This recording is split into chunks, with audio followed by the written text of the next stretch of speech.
여러분 모두 안녕하세요. 저는 서울 강남에 살고 있는 60대 초반의 여성입니다. 흔히들 힘든 일이나 기가 막힌 일을 겪으면 사람들은 세상을 요지경이라고 하죠. 그 요지경 같은 일을 10년 전 제가 겪게 되었습니다. 제가 30대 젊은 시절의 일인데 저희 서방님이 돌아가시자 7살 어린 조카를 버리고 동서가 도망을 갔었거든요. 그런데 그 동서가 13년 후 사기꾼이 되어 다시 제 앞에 나타났던 거예요. 그리곤 어처구니 없는 이유를 들며 저희 부부에게 거액의 돈을 요구하며 협박을 했었죠. 결국 그런 동서를 다시는 찾아오지 못하도록 저와 남편이 제대로 복수를 해주긴 했지만 말이에요. 사람이 뻔뻔해도 정도가 있는 것이지. 동서는 결코 저에게 그래서는 안 되는 사람이었습니다. 은혜를 원수로 갚는 것도 아니고 저에게 큰 신세를 져놓고도 감사한 줄 모르는 인간이었으니까요. 10년 전에 겪었던 일이긴 하지만 아직도 그 생각을 하면 속에서 천불이 나고 황당하게만 합니다. 남편에게는 남동생이 하나 있었는데 성실하고 착한 사람이었습니다. 결혼을 해서도 자기 가족들밖에 모르는 매우 가정적인 사람이었고요. 그런데 왜 그런 착한 사람에게 세상은 그런 큰 시련을 주며 일찍 데리고 간 것인지 아직도 생각하면 그저 한탄스럽기만 합니다. 남편과 제가 만나게 된 것은 지인의 소개에서였어요. 괜찮은 사람이 있는데 한번 만나볼 생각이 없냐는 것이었죠.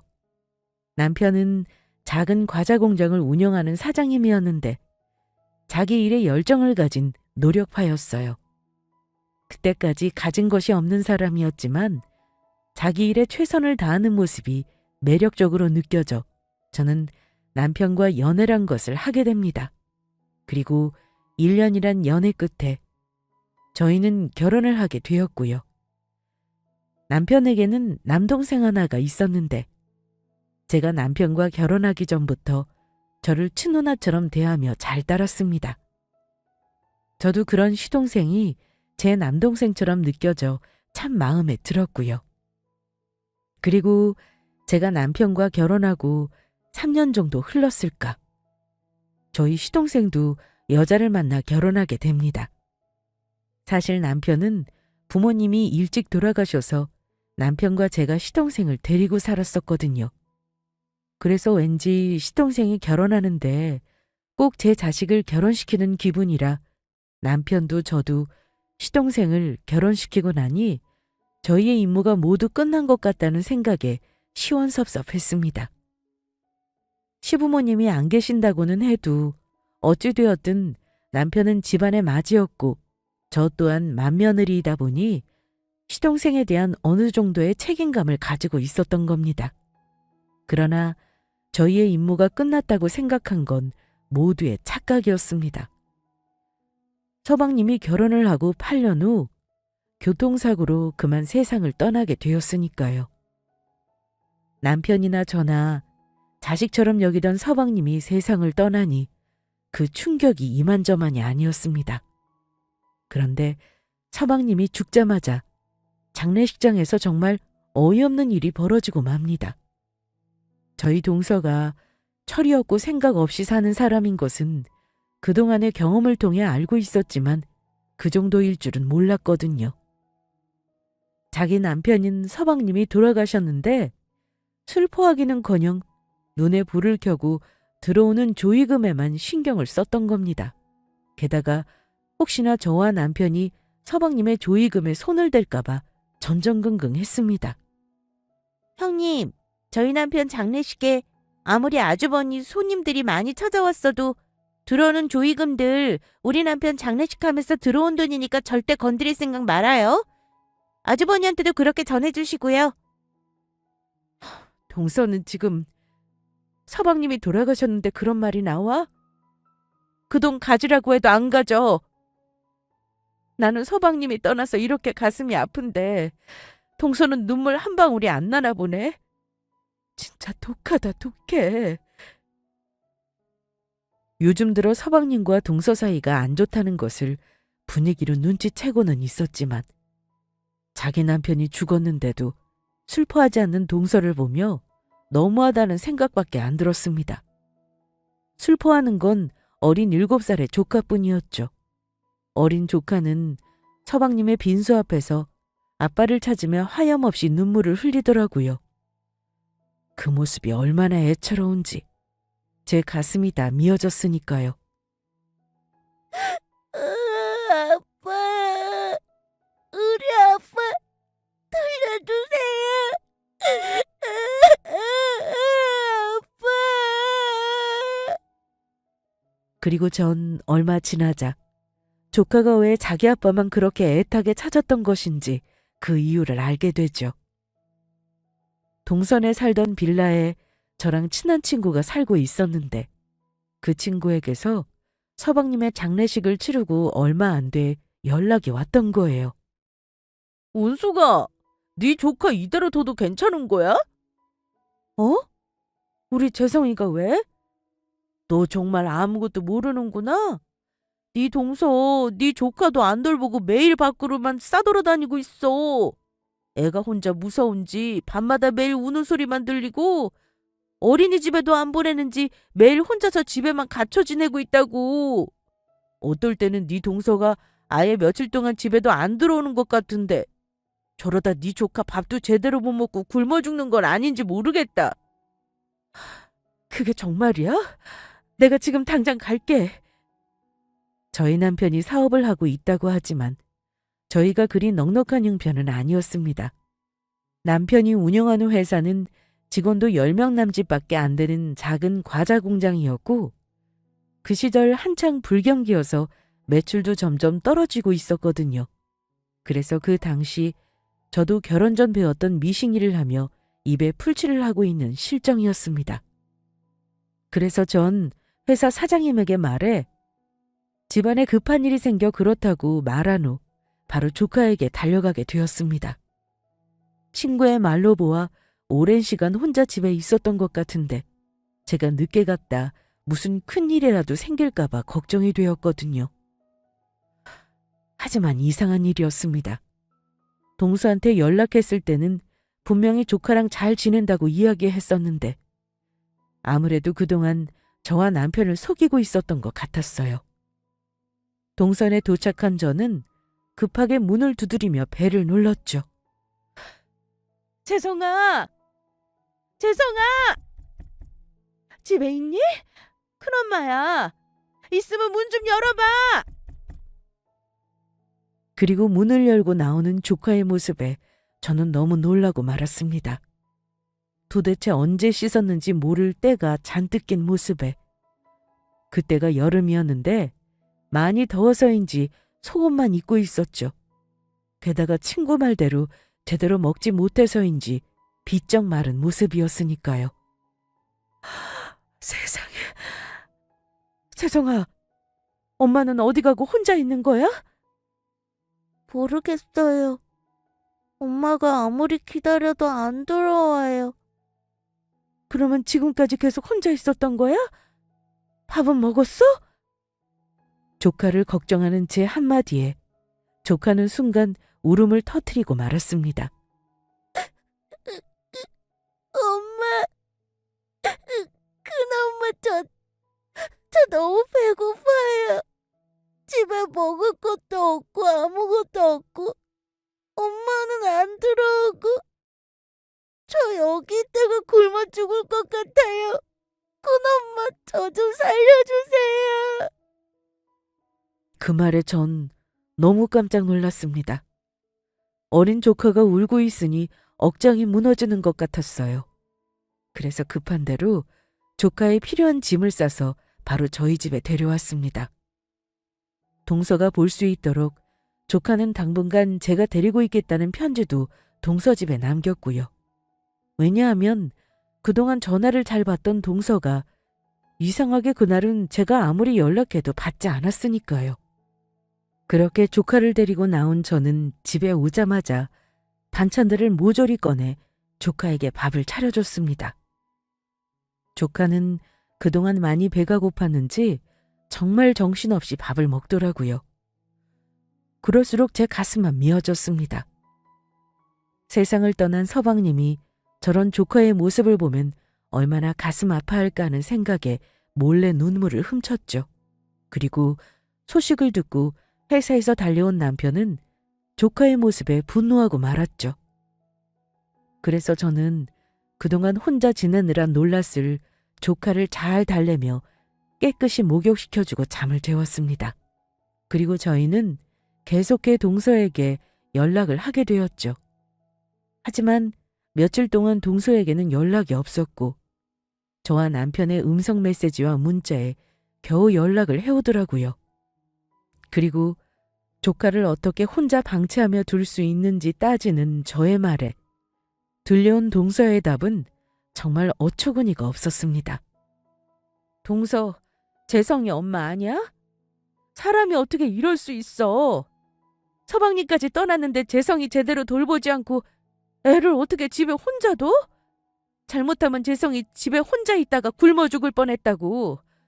동서가 그러고도 엄마 자격 있느냐고. 전 그러면 형님이 키우시던지요. 뭐라고? 저 솔직히 결혼해도 애 원치 않았고 어쩔 수 없이 생겨서 낳아서 기른 거예요. 제가 싫다고 해도 낳아서 키우자고 하는 남편 때문에 어쩔 수 없이 낳은 거니까 형님이 알아서 하시라고요. 그동안 애 씻기고 입히고 어린이집 보내고 했던 거 전부 남편이 알아서 했던 거라 전 할 줄 모른다고요. 지 아빠 죽었다고 매일 우는데 얼마나 짜증이 나는지. 난 자식 같은 거 필요 없고 귀찮아요.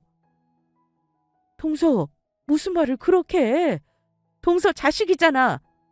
아무튼 저는 더 할 말 없고요. 형님도 키우기 싫으면 보육원에 보내든지 알아서 하세요. 그러면 저 바빠서 이만 끊어요. 그제야 알게 되었습니다. 서방님이 죽고 장례식장에서 조카가 왜 그렇게 서럽게 울었는지요. 그동안 조카는 서방님 혼자 키운 거나 마찬가지였던 겁니다. 세상에 제 의지하던 유일한 사람이 떠났으니 조카는 서러움에 그렇게 눈물을 흘렸던 거예요. 서방님이 말을 안 했지만 그동안의 결혼 생활이 어땠을지 예상이 되었습니다. 동서가 서방님 떠났을 때 장례식장에서 한 행동이며 동선에 갔을 때 집안 꼴도 그렇고 집안 살림이며 육아며 아마도 서방님 혼자 도맡아서 한 것 같았어요. 그렇게 힘든데도 가장으로 밖에서 돈까지 벌어왔던 거고요. 남편도 제 이야기를 듣더니 많이 가슴 아파했습니다. 그래서 일단 조카 일은 좀 더 시간을 가지고 고민해 보기로 했어요. 그러던 어느 날 저는 아주 충격적인 광경을 목격하고 맙니다. 제가 퇴근하고 집으로 오는 길이었는데 눈앞에 아주 익숙한 사람이 제 앞에 걸어가고 있던 겁니다. 서방님이 돌아가신 지 한 달도 안 돼서 동서가 어떤 남자랑 팔짱을 끼고 걸어가고 있는 거예요. 딱 상황을 봐도 보통 사이가 아닌 것 같은데 저희 서방님이 돌아가시기 전부터 만나왔던 것이 확실해 보였습니다. 그러자 저희 조카까지 방치해둔 이유가 설명이 되더라고요. 서방님도 죽어 세상에 없으니 바람 피운 남자를 만나러 다니느라 조카를 혼자 두었던 것이죠. 생각이 거기까지 다다르자 전 너무 화가 난 상태였고 동서에게 따지려 뒤를 쫓아가게 되었습니다. 뭐라고 제대로 한마디라도 해줘야 했으니까요. 그러다가 우연히 두 사람이 하는 대화 내용을 엿듣게 되었는데 그 내용은 정말 기함을 토하는 것이었죠. 자기 남편이 적당한 때에 죽어져서 다행이지 아니면 어쩔 뻔했어? 그러게 말이야. 자기 만나러 나가려 해도 매일 애 두고 어디 가냐. 살림은 안 하냐. 어찌나 잔소리를 하던지. 안 그래도 남편이랑 이혼하고 자기랑 살 생각이었는데 번거로울 필요 없이 이렇게 죽어져서 다행이지 뭐야? 그러게 말이야. 그런데 자기 남편은 갑자기 왜 죽은 거야? 내가 아직 이야기 안 해줬었나? 그게 내가 자기 만나러 나온 날 있잖아. 그날 남편이 나한테 어디 있나 확인하러 전화하더니 내가 바뀌라고 했거든? 그러니까 내가 애 혼자 뒀다고 전화로 지랄이란 지랄은 다 하더니 애 본다고 퇴근하고 집에 급하게 가다가 건널목에서 달려오는 차를 못 봤었나 봐. 에휴, 사람 인생 한 치 앞도 모른다더니 죽는 것도 한순간이더라. 그러게. 그러니까 우리는 한 번뿐인 아까운 인생 즐기면서 멋지게 살다 가자고. 언제 죽을지도 모르는 인생 화끈하게 살다가 가야지. 그런가? 하긴 자기 말이 맞다. 아까운 인생 멋지게 불살라보자고. 귀찮은 남편놈도 죽었겠다. 앞으로는 내 세상이니까. 야, 너 지금 여기서 뭐 하는 거야? 형님! 너 지금 뭐라고 했어? 네 년이 바람 피우는데 때마침 우리 사방님이 죽어줘서 고마워? 이제 보니 네 년 때문에 우리 사방님이 죽은 거였네. 혼자 어떻게든 가정 지키겠다고 애쓰다 그렇게 된 거였어. 네 년 때문에 죽은 거나 마찬가지인데 그런데도 우리 사방님에 대해 미안해하기는커녕 사람 인생 어찌 될지 모르니 멋지게 불살라보자고? 너는 그 말이 주둥이에서 쉽게 나오든? 이거 완전히 도라이였네. 우리 서방님 대신하는 내 복수다. 어디 오늘은 내가 한번 나한테 죽어봐. 전 동수의 머리채를 잡았습니다. 그때는 정말 눈이 돌아가 뵈는 게 없었거든요. 그러자 옆에 있던 동수의 상간남도 저를 말리겠다며 붙잡으려 하더라고요. 그래서 전 상간남의 머리채도 같이 잡았어요. 저에게 그런 엄청난 힘이 숨겨져 있는 줄 몰랐는데 사람이 화가 나 배는 게 없어지니 정말 엄청난 괴력이 나오더라고요. 아이고 왜 그러세요? 당장 우리 애순이 머리 놓지 못하겠어요? 네 놈은 또 뭐야? 이 자식아 너도 혼나봐. 감히 가정 있는 여자를 건드려서 이 지경으로 만들어? 내 머리털 다 빠지겠네. 아파. 아줌마 이 손 머리 아프다고. 나중에 알고 보니 동서는 정말로 서방님이 살아있을 때부터 상간남이랑 바람을 피웠고 집안 살림이며 조카를 돌보는 일까지 서방님한테 맡긴 채 놓고 있었더라고요. 그래서 둘 사이도 많이 안 좋았던 것 같고요. 그래서 집안 살림이며 조카 돌보는 것까지 서방님 혼자 하다가 그렇게 허무하게 세상을 떠난 것이고요. 저희에게 내색 한번 하지 않고 살아온 서방님이 속이 어땠을지 상상이 가지 않았습니다. 그런데 아무리 생각해도 동서를 도저히 용서할 수가 없었어요. 그래서 이른 아침 주말 남편과 저는 동서에게 따지기 위해 동서네 집으로 가려고 했습니다. 연락을 하니 그날은 집에 있을 것이라고 했으니까요. 그래서 동서네 집으로 배를 누르는데 동서가 아닌 다른 사람이 나온 것이었어요. 동서는 집에 있다고 했지만 이미 저희 모르게 살던 전셋집을 정리해 전세금을 들고 튄 상태였습니다. 그래서 바로 동서에게 연락을 했더니 전화를 받지 않던 동서가 바로 문자 한 통을 보냈습니다. 지금 만나는 상간남이 저희 서방님과는 다르게 돈 많은 남자라며 같이 살기로 했으니 다시는 자신을 찾지 말라는 내용이었죠. 그래서 다시 바로 전화하니 그새 전화를 바꾼 것인지 없는 번호라고 뜨더라고요. 그때부터 남편과 저희 고민은 커졌습니다. 이제는 정말로 조카의 문제에 대해 제대로 정리를 해야 했으니까요. 그리고 깊은 고민 끝에 나온 결론은 조카를 저희 자식으로 키우자는 것이었어요.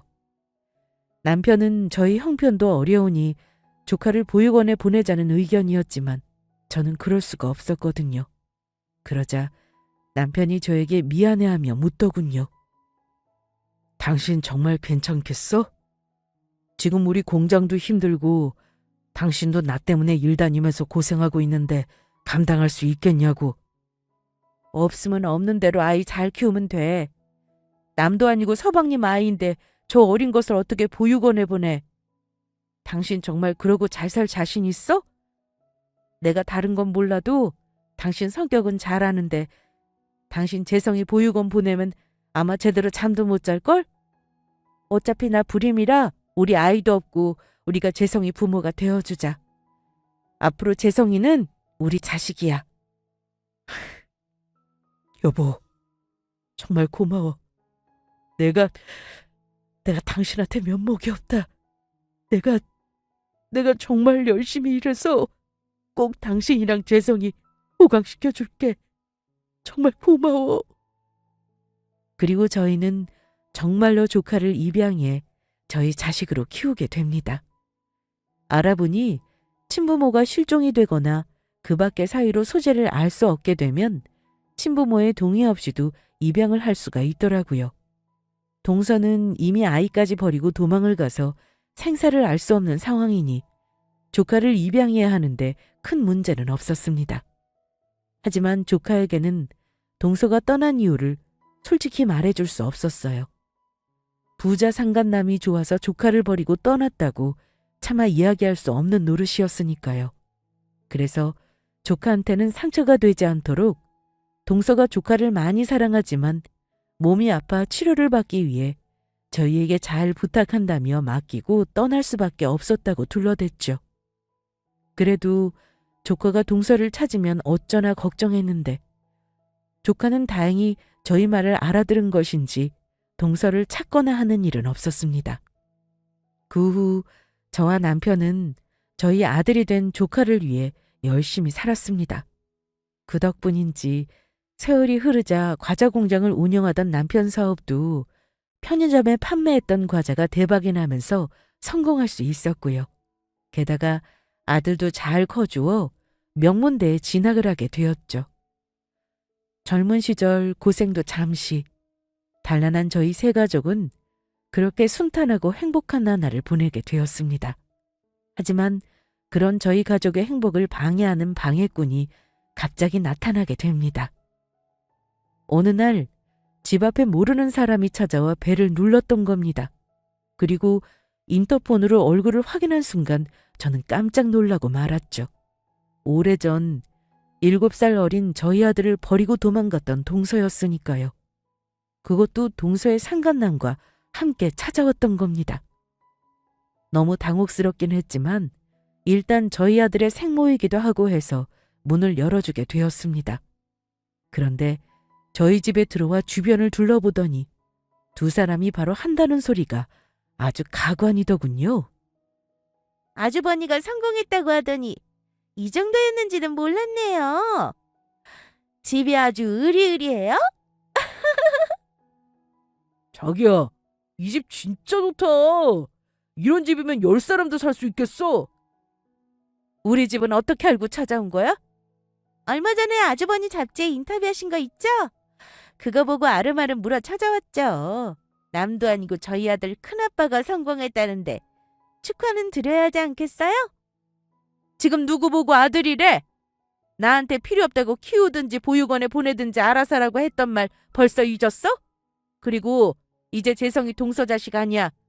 우리 부부가 법 절차대로 정식으로 입양해서 키운 우리 부부 자식이라고. 이봐야 아줌마. 누구 마음대로 아줌마 자식이래. 여기 어머니 생모가 시퍼렇게 눈을 뜨고 멀쩡히 살아있는데. 그래서 하는 말인데 내 아이 그만 돌려주셔야겠어요? 그게 싫으면 형님, 애 달라는 말은 안 할 테니까 애 몸값은 주셔야죠. 자식도 없는 형님네 내가 자식 낳아준 거나 다름없는데 그 정도 값은 내셔야 하는 거 아니에요? 그리고 우리 애 어떻게 컸는지 보고 싶으니까 얼굴도 좀 보게 해주시고요. 맞습니다. 저희도 양심은 있으니까 그렇게 많은 돈 바라지 않고 딱 큰 거 5장 5억이면 될 것 같아요. 야, 그 정도면 진짜 싸게 먹혔다. 이것들이 무슨 헛소리야? 당장 내 집에서 나가지 못하겠어? 예전처럼 어디 네 두 년놈들 머리채 좀 잡아줄까? 아유, 이 아줌씨가 또 그러시네. 자기야, 오늘은 이따 가자. 다음에 있으니까. 알겠어요. 가면 될 거 아니야. 그런데 형님이 잘 모르시나 본데 천리는 끊으려야 끊을 수 없는 거라고요.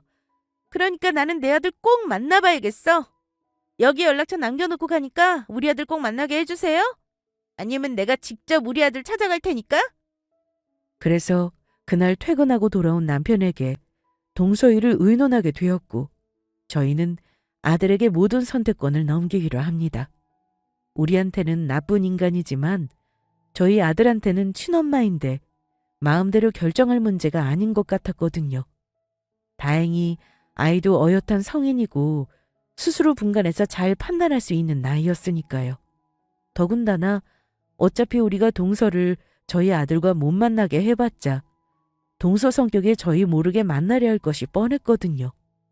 혹시 저희 아들을 만나 동서가 상간남과 함께 무슨 짓을 벌일지 알 수 없는 상황이었고 그럴 바에야 저희가 보는 앞에서 만나게 하는 게 나을 것 같았습니다. 그래서 아들에게 걱정하며 물어보니 기뻐하며 당장 만나겠다고 하더라고요.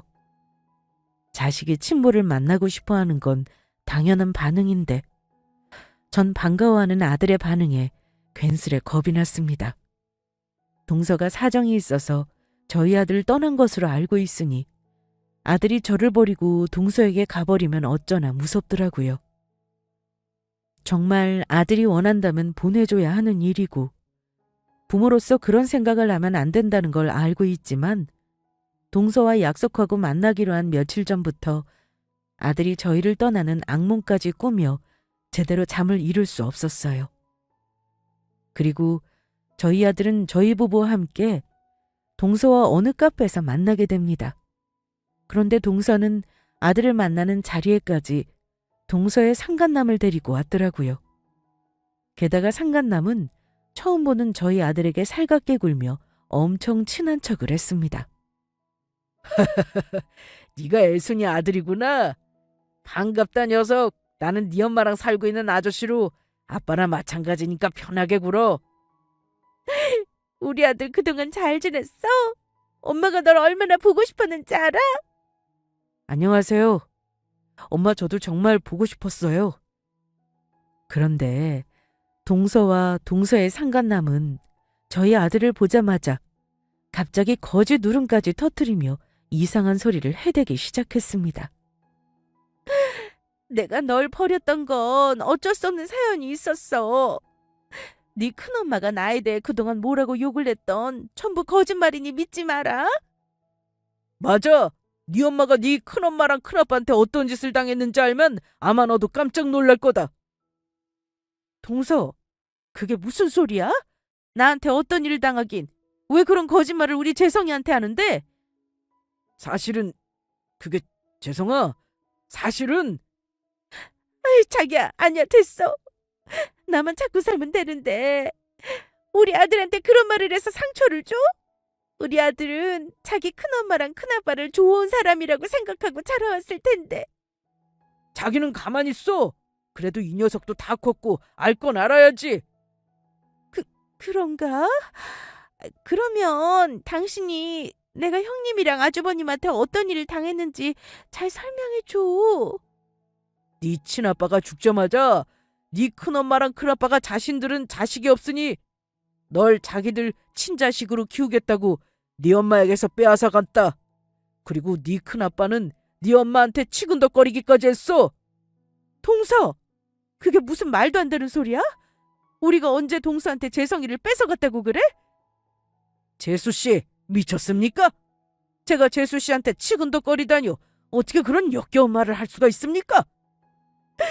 그동안 우리 아들 앞에서 착한 척 하시더니 이제야 저한테 화내면서 본색을 드러내시네요?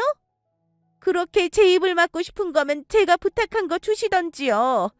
그러면 저도 더 나쁜 소리 안 하고 물러나 드릴 테니까. 맞습니다. 그 정도 요구는 좋게 이야기할 때 당신들이 진작 들어줘야 할 거 아니야. 남의 자식을 어디서 꽁으로 먹으려고 들어. 양심이 좀 있어.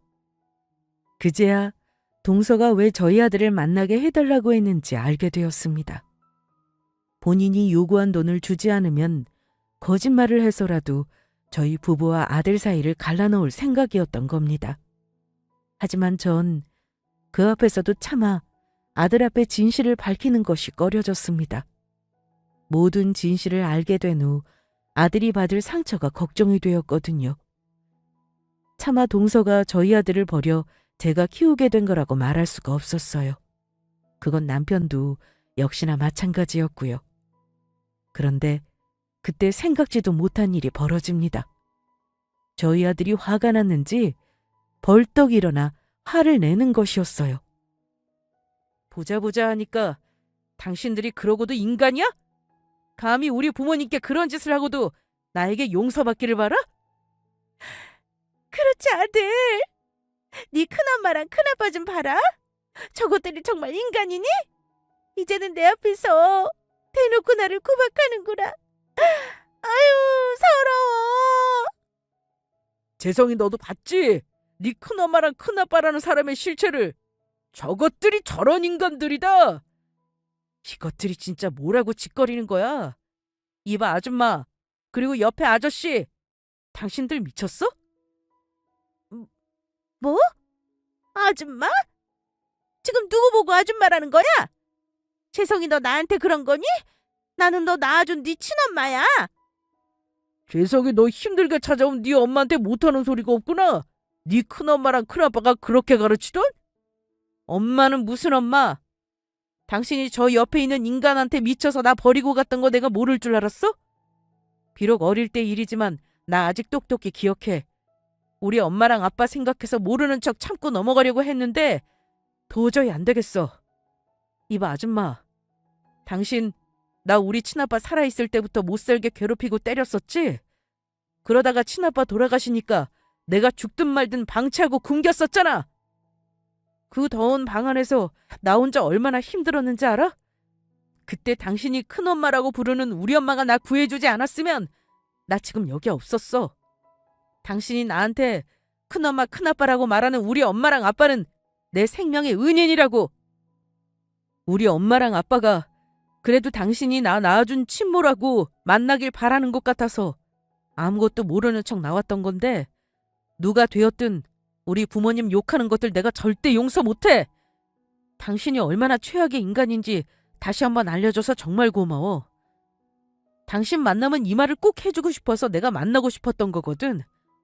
당신 한 번만 더 찾아와 우리 부모님 괴롭혀봐. 그때는 내가 정말 용서 안 할 테니까. 그리고 나한테 부모님은 돌아가신 우리 친아빠랑 여기 계신 큰엄마 큰아빠가 두 분이셔. 알겠어? 저희 아들을 속이는 것에 실패하자 동서와 동서의 상간남은 저희 아들을 속이는 것을 포기했는지 대놓고 막 나오기 시작했습니다. 동서의 상간남이 아들의 말에 화가 났는지 저희 아들을 때리려고 했으니까요. 남편은 그런 상간남의 발을 먼저 맞기는 했지만요. 이 자식이 버릇없이 제 엄마한테. 이게 어디서 감히 귀한 내 새끼한테 손찌검을 하려고 하고 있어? 너희 둘 다시 한번 우리 앞에 나타나봐. 그때는 확 경찰에 신고해버릴 테니까. 뭐라고? 경찰? 니들이 이렇게 나온다 이거지? 뭐 그래 좋아. 어차피 나도 저 애 내 새끼라고 생각한 적 없으니까. 가기 전에 한마디만 할게. 내가 이대로 물러서는 건 너무 억울해서 당신들한테 자식 낳아준 값은 꼭 받아야겠어. 기한은 딱 일주일이야. 그때까지 우리 저번에 말한 5억 꼭 준비해두라고.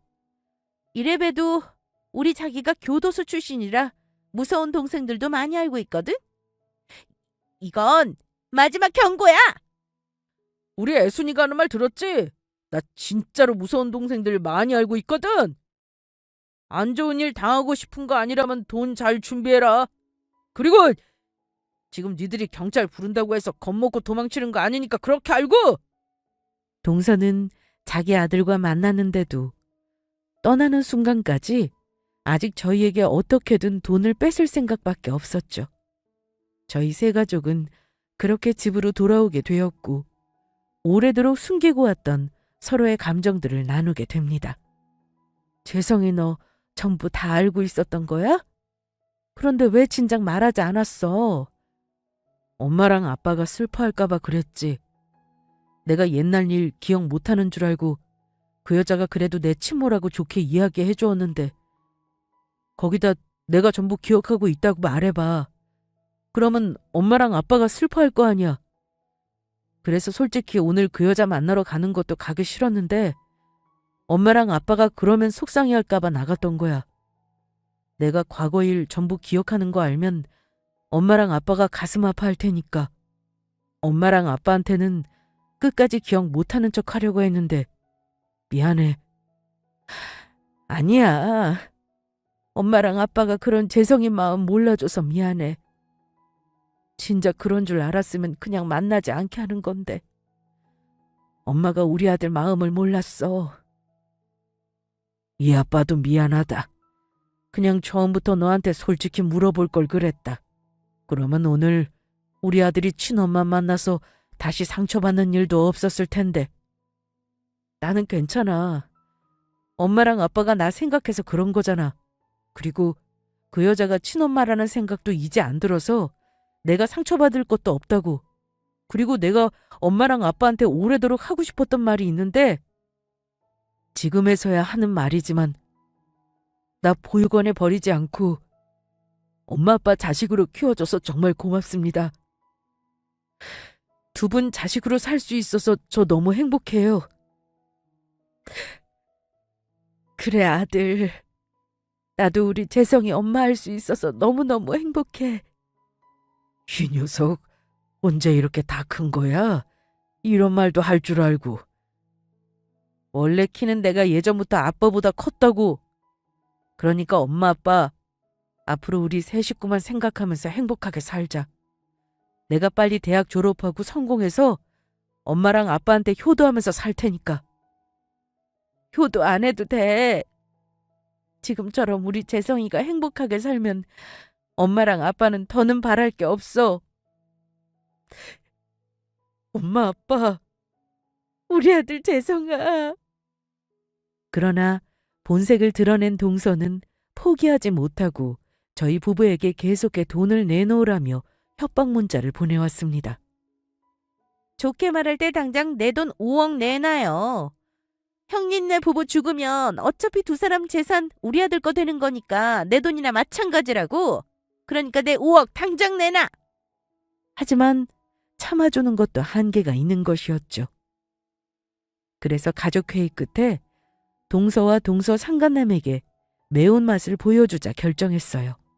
게다가 제가 동서한테 말하지 않은 중요한 사실 하나가 있었거든요.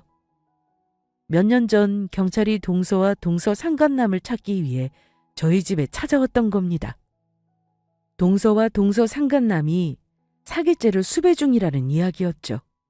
인터넷에 암 환우분들 카페에 돌아다니며 외국에서 암 환자를 고쳐주는 신약이 나온 게 있는데 아직 우리나라에는 들어오지 않아 몰래 들여와 판매한다고 가짜 약을 팔아 사기를 치고 있던 겁니다. 동서와 동서의 상간남이 판매한 그 가짜 약을 먹고 증세가 더욱 악화되어 병원에 실려간 피해자도 있다는 이야기였어요. 그래서 경찰관 분들이 지금 동서와 동서 상간남이 전국에 수배 중이라며 만나게 되면 꼭 연락을 해달라고 하더라고요. 그래서 전 바로 경찰관 분에게 연락을 하게 됩니다. 제대로 법의 심판을 받게 하는 것보다 동서와 동서의 상간남을 혼내줄 더 좋은 방법은 없었으니까요. 저의 연락에 경찰관 분은 시간을 끌면 눈치를 채고 도망갈 수 있으니 되도록 빨리 동서와 동서의 상간남을 잡는 게 좋겠다고 하더라고요. 그래서 전 동서에게 연락해 돈이 준비되었다며 룸으로 된 레스토랑으로 부르게 됩니다. 경찰관들이 숨어 있다가 들어오는 걸 동서와 동서의 상간남이 눈치채지 못하도록요. 하지만 그런 저희 속내를 알리 없던 동서는 아주 신이 나선 좋아하더라고요. 저한테 약속 장소를 늦지 말고 오라고 신신당부를 할 정도였으니까요. 그렇게 저희 세 가족과 동서의 상간남은 레스토랑 룸 안에서 만나게 됩니다. 이 레스토랑이 자신들을 잡을 덫이란 사실도 모른 채 제 발로 찾아온 것이었죠. 그런데 동서와 동서의 상간남을 잡는데 조금 차질이 생기게 됩니다. 막 동서를 만나기 전 경찰관 분들이 차를 타고 출동을 하다가 교통사고가 났다는 연락을 받은 것입니다. 그래서 다른 차를 갈아타고 되도록 빨리 갈 테니 시간을 끌어달라는 이야기였죠. 그래서 저희 가족들은 경찰관 분들이 올 때까지 이야기를 하며 시간을 끌기로 계획을 세웁니다. 그 사실을 알리 없는 동서는 자기 말에 우리가 겁을 먹어 돈을 준비해서 나왔다고 생각했는지 아주 신이 나 의기양양해서 말하더군요. 이제야 좀 말귀를 알아듣나 보네. 그러게 사람이 진작 좋은 말로 할 때 돈을 줬어야지. 꼭 이렇게 혼이 나봐야 정신을 차린다니까? 그러게. 내가 처음부터 그냥 세게 나가자고 했잖아. 원래 저런 것들은 멍청해서 겁을 줘야 말귀를 알아듣는다고. 그러면 당신들 어서 준비한 돈 어서 내놓으실까? 돈이야 언제든지 줄 수 있지만 우리도 그냥은 못 줄 것 같은데 당신 두 사람 우리 서방님이랑 우리 아들한테 상처 준 것부터 전부 사과해. 그래야 당신들이 말한 5억을 주지. 아니면 절대 못 주니까. 사과는 무슨 사과? 내가 뭘 잘못했는데? 네가 우리 서방님 배신하고 바람 피우고 우리 재성이까지 방치하면서 학대해놓고 지금 잘못한 게 없다는 거야? 그러면 너희들에게 주기로 했던 돈 주지 말까? 아니에요. 사과하면 될 거 아니야. 저기, 재성아, 내가 정말 미안하다. 너랑 같이 살면서 못 살게 괴롭힌 것도 때린 것도 밥도 차려주지 않고 굶긴 것도 전부 미안해. 네 아빠 두고 바람 피운 것도 미안하고. 동서의 말이 끝나기 무섭게 경찰관 분에게서 문자가 하나 왔습니다. 곧 도착할 거니 마음의 준비를 하는 것이었죠. 그래서 전 남편과 아들에게 눈짓을 하며 때가 되었음을 알려주었습니다. 그러자 이번에는 저희 남편이 나서게 됩니다. 그러면 돈은 계좌로 붙여줄 테니까 계좌번호 불러봐. 저기, 지금 우리 계좌는 지금 쓸 수가 없어서 친구 계좌로 알려줄 테니까 거기로 보내주면 돼요. 당신들 5억에서 1원도 빼먹지 말고 제대로 보내. 우리는 단 한 푼도 깎아줄 마음 없으니까. 좋아. 내가 당신들한테 크게 한턱 내는 거니까 어디 그거 먹고 배 터지도록 잘 살아봐. 배 터지도록? 지금 덕담을 하는 건지 아니면 욕을 하는 건지 모르겠네. 아무튼 오늘 이후로 우리는 다시는 보지 말자고요. 그리고 남편이 동서가 말한 계좌로 돈을 입금해 주었습니다.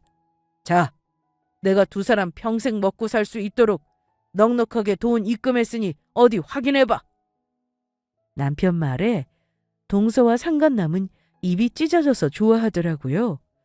그리고 저희가 돈을 보내면 동서 친구가 연락을 해주기로 했는지 동서는 친구가 보낸 문자를 확인하더니 제대로 놀라 자빠지려고 했습니다. 이게 뭐야? 지금 친구가 아주머니가 계좌로 1원밖에 안 보냈다고 하는데 지금 1원을 입금했다는 거예요? 그래. 니들한테 미쳤다고 내가 고생하면서 번 돈을 줄 것 같아? 니들 줄 돈이면 우리 재성이 맛있는 거라도 하나 더 사 먹이고 우리 마누라 예쁜 옷을 하나 더 사줘. 니들한테는 1원도 아까우니까 어디 그 1원으로 배 터지게 호의호식하면서 잘 살아봐. 정 돈이 필요하면 니들이 열심히 벌어서 살라고. 뭐야? 이것들이 좋게 말해서는 안 되지. 가족끼리 똘똘 뭉쳐서 지금 우리를 속였어? 내가 지금 힘쓰는 친한 동생들 부를 테니까 어디 혼 좀 나봐. 그때였어요. 밖에서 저희를 협박하는 동서의 상간남 말에 다른 사람의 대답이 들려왔죠. 니들이야말로 혼나야 할 것 같은데. 방의 문이 열리고 도착한 경찰관 분들이 들이닥쳤어요. 이야, 이게 누구신가? 정말 오랜만에 보네.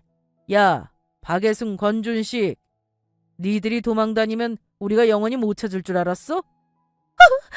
최 형사님께서 어떻게 여길? 아직 몰랐나 보네.